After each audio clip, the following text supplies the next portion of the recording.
10일 동안 10박 11일에 열정을 하면서 목사님하고 이렇게 두 분하고 제가 교차로 해서 룸메이트를 같이 방을 쓰면서 시간을 보냈습니다.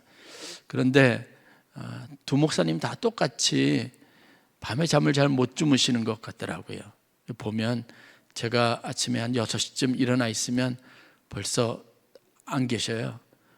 그리고 어디 갔다가 이제 돌아오셔서 물어보면 잠이 안 와서 나가서 동네 한 바퀴 돌고 오셨다는 거죠. 그래서 저는 부지런해서 참 좋으시다 이렇게 생각을 했는데 나중에 얘기를 하다 보니까 도통 잠을 못 주무시는 거예요. 그러니까 저보고 부럽다는 거죠. 이유는 모르겠습니다.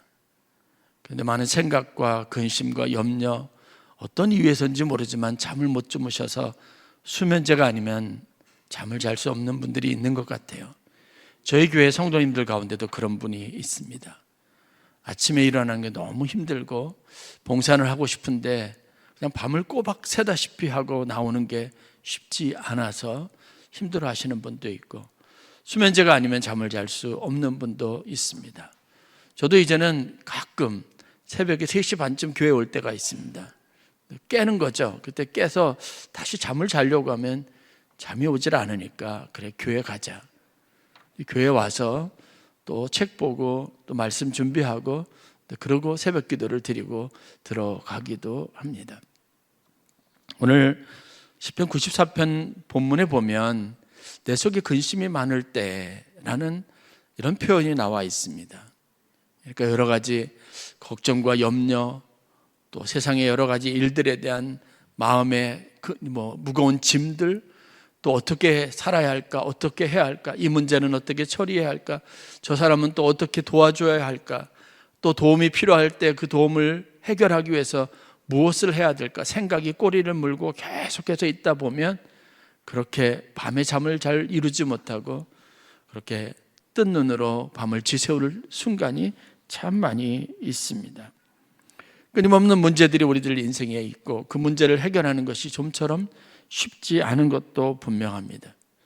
피로사회라고 하는 말이 있어서 요즘 우리가 살아가는 세상살이 자체가 힘들고 피곤합니다.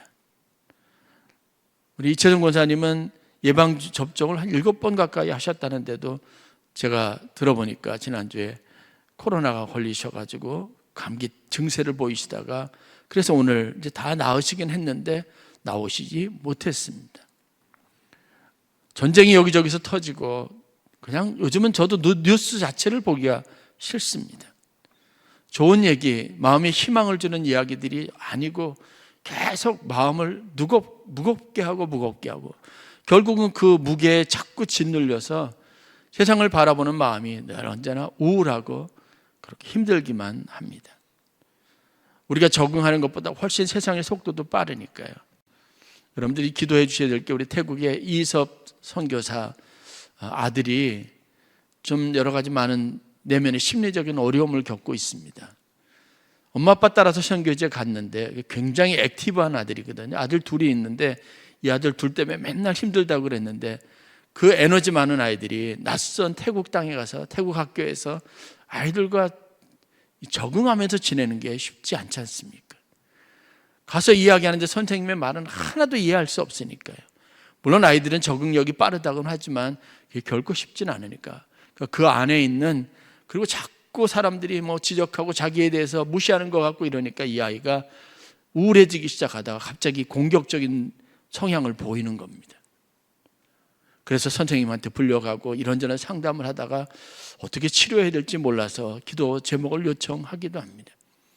ADHD라고 하는 요즘 아이들에게서 많이 나타나는 현상이라고 하는데 생각보다 저에게는 자세하게 말을 하진 않았지만 훨씬 어려움이 있지 않나라는 생각을 갖습니다.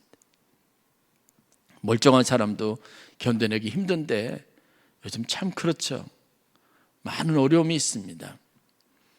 그런데 그런 어려움이 우리가 살아가는 세상에서 그냥 소멸한다는 것은 기대하기 어렵고, 예측하기로는 앞으로 기후 문제니 환경 문제니 또 정치 경제 문제니 환율이나 국가 간의 어떤 경쟁력이나 아니면 국방이나 안보에 관련된 이슈나 우리가 아주 가깝게 사람들하고 마주하고 대화하는 관계에서부터 모든 게 다 어렵습니다.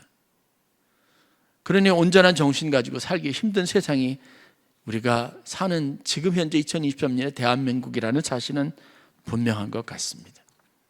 그렇다고 여러분 너무 고립되지 마시고 너무 우울해하지 마시고 생각에 사로잡혀서 잠 못 이루는 그런 시간도 보내지 마시고 우리가 이 시간을 살아가면서 어떻게 이 문제들을 극복하고 하나님의 은혜 안에서 성도의 기쁨을 누리며 살아갈 수 있을 것인가, 그 해결 방법을 하나씩 찾아가는 것이 굉장히 중요하다는 생각이 있습니다. 여러분 그렇지 않습니까? 아니면 해결하지 못하면 정말 힘들죠. 죽을 것 같은 거예요. 잠 못 자는 사람의 괴로움을 여러분 아시지 않습니까? 새로운 날이 하나도 없습니다. 눈을 떠보면 비몽사몽간에 있습니다. 의욕도 없습니다. 열정도 없습니다. 내일을 생각할 때 가슴 설레는 것 사라진 게 언제인지 모르는 거죠. 기도 제목이 없는 세대가 됐습니다. 왜냐하면 낙심할 일이 많으니까. 그래서 사실 기도가 되지 않는 거죠. 옛날에는 하나님의 은혜로 뭔가 바뀔 수 있을 것이라는 소망이 있어서 손이라도 올라가고 부르짖는 겁니다. 이제는 낙심한 마음이 너무 커서 그것도 안 돼서 이 손도 올리지 못하는 거죠. 우리의 삶이 저 밑으로 자꾸 추락 위기 상황 가운데 있습니다. 오늘 본문은 사실 그런 암담하고 절박한 상황 속에서 악이 횡행하고 악인이 흥하는 것 같은 절망감이 있는 세상에서 이분이 스스로 하나님 앞에 자신의 고충을 토로하면서 자기의 신앙적인 문제를 해결하고 삶의 소망을 불어넣는 한 과정을 그리고 있습니다. 그래서 오늘은 우리가 본문 시편 94편을 통해서 특별히 16절부터 23절에 나와 있는 몇몇 말씀들을 통해서 이러한 문제 앞에서 우리가 신앙적으로 잘 이겨나갈 수 있고 대처할 수 있는 비결이 무엇인가를 배울 수 있습니다. 문제보다 더 중요한 것은 해결하는 방식입니다.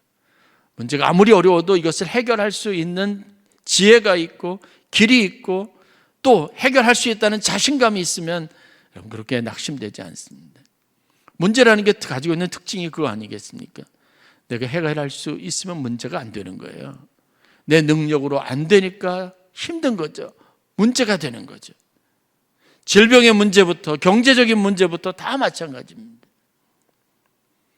그러면 시편 94편을 통해서 우리가 배울 수 있는 이 시대에 우리가 살아가는 환경 속에서 문제를 극복하고 이길 수 있는 방법, 삶의 즐거움과 생기를 회복하고 살아갈 수 있는 방법이 무엇일까를 함께 생각해 보려고 합니다. 결론은 믿음입니다. 의심할 여지 없이 믿음입니다. 믿음 외에는 아무것도 안 됩니다. 귀신만 쫓아낼 뿐만 아니라 믿음 외에는 우리가 이 땅에서 소망을 품기도 어렵고 문제 앞에서 당당하기도 어렵고 여러 가지 억압되고 또 절망적인 상황에서 앞으로 더 절망적인 일이 반복되는 상황 속에서 인생의 즐거움을 추구하면서 살아가기가 어렵습니다. 믿음을 가지시기를 간절히 축원합니다. 믿음은 열쇠입니다. 믿음은 살아갈 희망입니다. 믿음은 무엇인가 하고 싶은 우리 안에 있는 깊은 열정을 끌어올리는 힘이 되는 겁니다. 그러면 어떤 믿음이 필요할까? 세 가지를 오늘 본문에서 이야기하고 있습니다.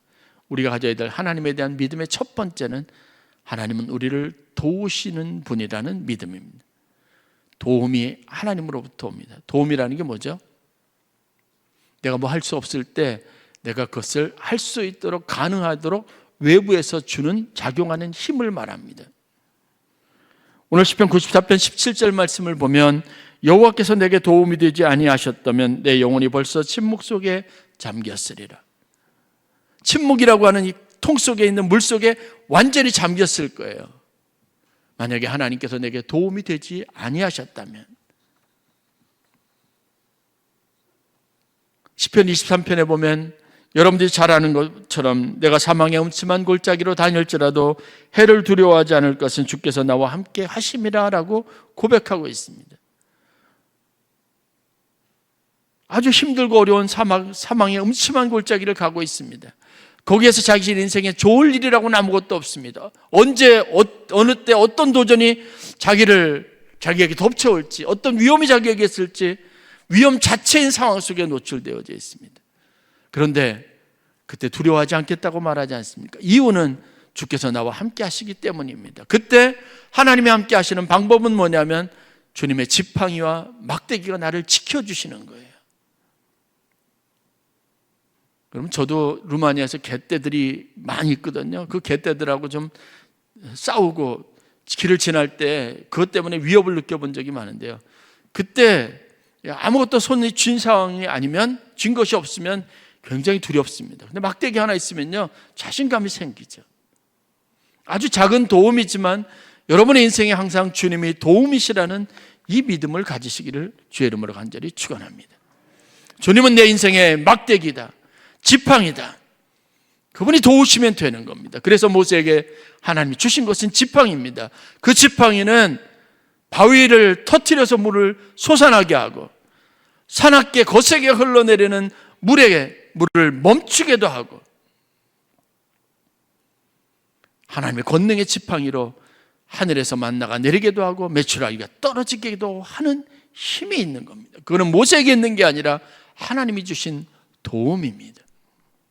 아무리 어려움이 있어도 나를 돕는 이시가 하나님이라는 믿음을 가지시기를 바랍니다. 두 번째는 붙잡아 주신다는 믿음이었습니다. 오늘 18절 말씀을 보면 여호와여 나의 발이 미끄러진다고 말할 때 주의 인자하심이 나를 붙드셨사오며. 여러분, 아무도 나를 돕는 인생이 없고 나를 붙잡아 주는 사람이 없다면 그 절망은 정말 깊은 겁니다. 내가 상황이 나빠지더라도 나를 붙잡아 주시는 분이 있다고 생각하면 여러분, 마음에 힘이 생기게 되어져 있습니다. 아주 작은 존재 하나라도 나를 지켜주고 붙잡아주면 거기 의지해서 살아갈 수 있는 힘이 있는 겁니다. 붙잡아주시는 하나님에 대한 믿음을 꼭 가지시기를 바랍니다. 내가 사망의 음침한 골짜기, 내가 저 바다 끝에 가서 거할지라도 주께서 나와 함께 하시고 나를 붙잡아 주시면 되는 겁니다. 마지막으로 시편 94편에 시편 기자가 가졌던 믿음은 위로를 주시는 하나님에 대한 믿음이었습니다. 내 속에 근심이 많을 때 주의 위안이 내 영혼을 즐겁게 하시나이다. 시편 94편 19절 말씀입니다. 내 속에 아무리 근심이 많아도, 생각이 많아도, 잠을 이룰 수 없어도 내 마음에 위로로 찾아오셔서 내 마음을 편안하게 해주셔서 나로 즐거운 마음을 품고 소망 있게 살아갈 수 있도록 하시는 분이 바로 하나님이시라는 고백을 하고 있습니다. 시편 30편 11절 말씀에는 주께서 나의 슬픔이 변하여 내게 춤이 되게 하시며 나의 베옷을 벗기고 기쁨으로 띠띠우셨나이다 라고 고백합니다. 바울은 고린도후서 1장 4절에서 고난을 당하는 자에게는 그에 해당하는 넘치는 그리스도로부터 오는 위로도 있을 것이라고 생각했습니다.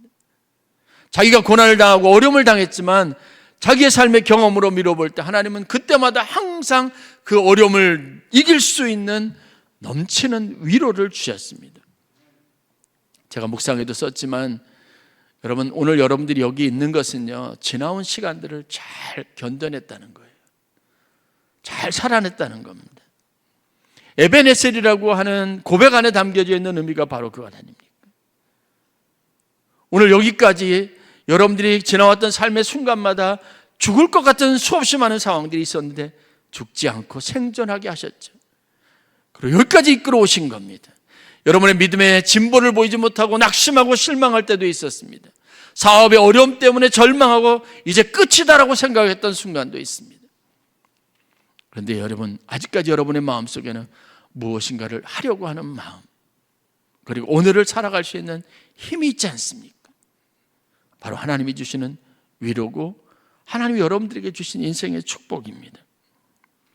찬송가 423장 먹보다도 더 검은 죄로 물든 마음이 흰 눈보다도 깨끗하게 씻겼네라는 찬송가 2절 가사에 이런 구절이 있습니다. 모든 의심 걱정과 두려움이 사라져 슬픔 탄식 변하여 기쁜 찬송 되었다는 고백입니다. 위로하시는 주님, 그래서 여러분의 마음을 즐겁게 하시는 주님을 믿으시기를 간절히 축원합니다. 이건 영적인 겁니다. 하나님만이 주실 수 있는 겁니다. 도움이 하나님으로부터 옵니다. 나를 붙잡아 주시는 분도 하나님이십니다. 내게 날마다 위로를 주시고 내 마음을 즐겁게 하시는 분도 하나님이십니다. 이 고백이 여러분의 고백이 되어야 합니다. 그렇다면 여러분들이 가지고 있는 믿음으로 그 믿음을 활용해서 여러분들이 눈앞에 있는 문제들을 해결하는 방식에 대해서 다시 한번 재점검해 봐야 합니다. 문제가 생기면 여러분 무엇을 하십니까? 어려움이 생기면 여러분 무엇부터 떠올리십니까? 대부분의 사람은 근심합니다. 걱정합니다. 여러분의 마음을 짓누르고 여러분의 생각을 머릿속을 하얗게 만드는 수없이 많은 생각으로 그냥 하얀 밤을 지새우는 겁니다. 그리스도인이라면 우리가 그럴 때마다 취할 수 있는 분명한 삶의 결단과 행동이 있어야 합니다. 그냥 여러 가지 많은 생각이 있으면 하나님께 맡기세요. 하나님, 이 문제는 내 문제가 아닙니다. 하나님 문제입니다. 하나님 해결해 주세요. 말로 선언하는 겁니다. 중요합니다. 그리고 난 다음에 그냥 주무세요. 그리고 아침에 일찍 일어나세요. 교회에 오셔서 새벽 예배 드리시면서 그 문제를 다 하나님께 올려드리는 겁니다. 하나님, 내게 이런 문제가 있습니다. 내가 할 수 없으니까 하나님 책임지세요. 하나님, 내 삶이 지금 이런 형편입니다. 정말 힘들고 어려운데 하나님이 도와주세요. 하나님, 내가 이런 어려운 상황 가운데 있습니다. 마음이 흔들리고 신앙이 흔들리지 않게 붙잡아 주세요. 하나님, 내가 매일같이 무엇인가 짓눌려서 나도 모르는 감정의 소용돌이에 휩싸여서 즐거움을 잃어버리고 평안을 잃어버리고 살아가고 있습니다. 하나님, 내 마음에 위로를 주세요. 선교여행 일정이 저 개인적으로 굉장히 힘들었습니다. 감리교회 최고 어른이라고 하는 감독 회장님과 감독이셨던 분 세 분들을 모시고, 그리고 선교단체에서 제일 대표가 되는 분들을 모시고요. 이분들을 모시고 선교에 데려갔으니까 감리교 세계선교협의회라고 우리 원로 목사님도 거기서 많이 활동하시고 또 오셨는데, 이 모든 대회와 모든 일정들을 다 계획하면서 수없이 많은 변수들에 반응하고 그 문제들을 해결하는 일들을 해야 합니다. 힘이 들고 피곤하고 그렇게 막 자꾸 이런저런 사소한 일들에 시간을 낭비하고 집중력을 갖지 못하고 문제가 생기면 해결하느라고 혼자만 바쁘게 뛰어다니는 것 같아서 낙심이 되기도 힘이 들었습니다. 그런데 그런 시간들을 이겨낼 수 있었던 것은 저희가 하는 일이 선교 일정이라서 늘 언제나 예배가 있었고 말씀을 들을 기회가 있었고 함께 찬송하고 간증을 나눌 기회가 있었고 같이 소리 부르짖어 기도할 기회가 있었습니다. 예배가 있으니까, 예배 중간에 있으니까요, 희한한 것은요, 어느 순간인가 근심이, 걱정이, 염려가, 낙심한 마음이 어느 순간인가 다 사라져 버려 있어요.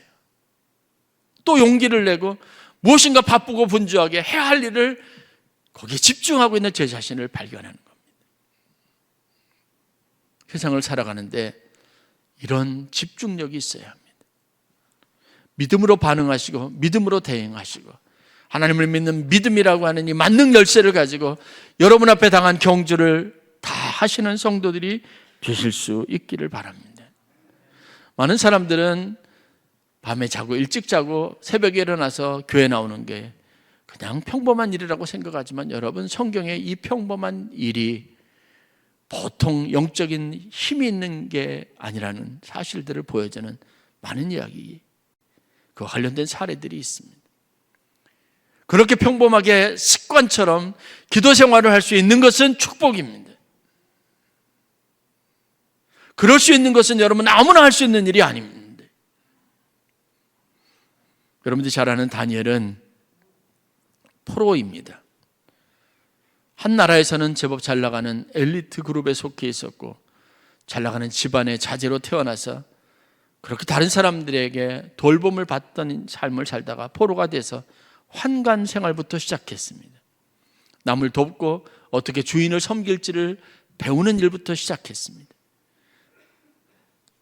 다니엘서 6장에 보면 그가 다리오 왕이 되었을 때, 왕이 등극해서 나라를 다스릴 때 그가 하나님이 주신 은혜로 아주 높은 관직에 오릅니다. 다리오 왕은 자신이 다루는 그 넓은 제국을 다스릴 때 거기에 대한 핵심적인 요직을 가진 공무원들을 곳곳에 세워서 조직적이고 체계적으로 행정을 하면서 나라를 다스리려는 그런 강한 욕구를 가지고 열정을 가진 사람입니다. 그래서 전국에서 120명의 엘리트 젊은이들을 뽑은 거예요. 그 중에서 3명, 탑3에 드는 사람 3명을 세워서는 나라 전체를 다스릴 수 있는 각 분야의 전문가로서 총리 직을 그들에게 줍니다.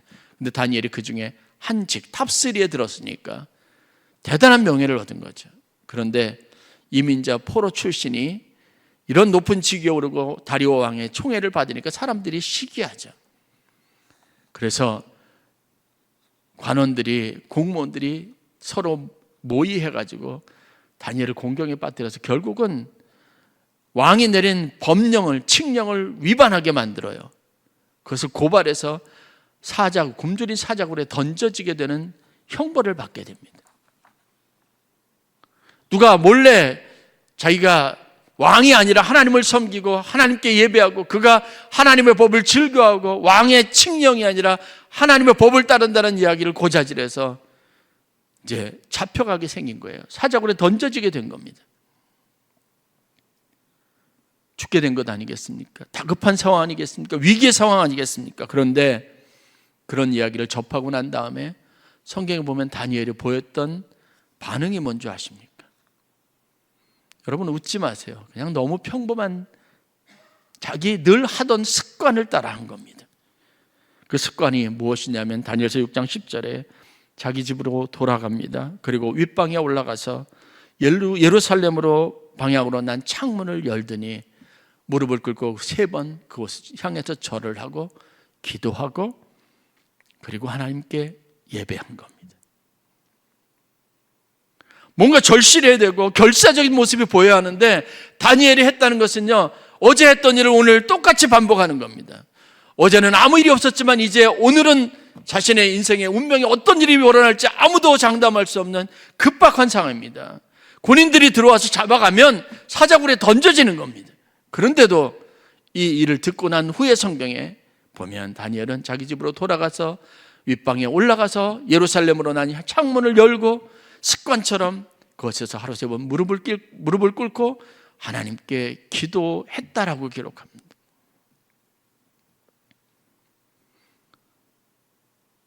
바울이 아브라함이 가졌던 믿음에 대해서 소개하는 내용을 보면 로마서 4장 18절부터 22절에 이렇게 기록되어져 있습니다.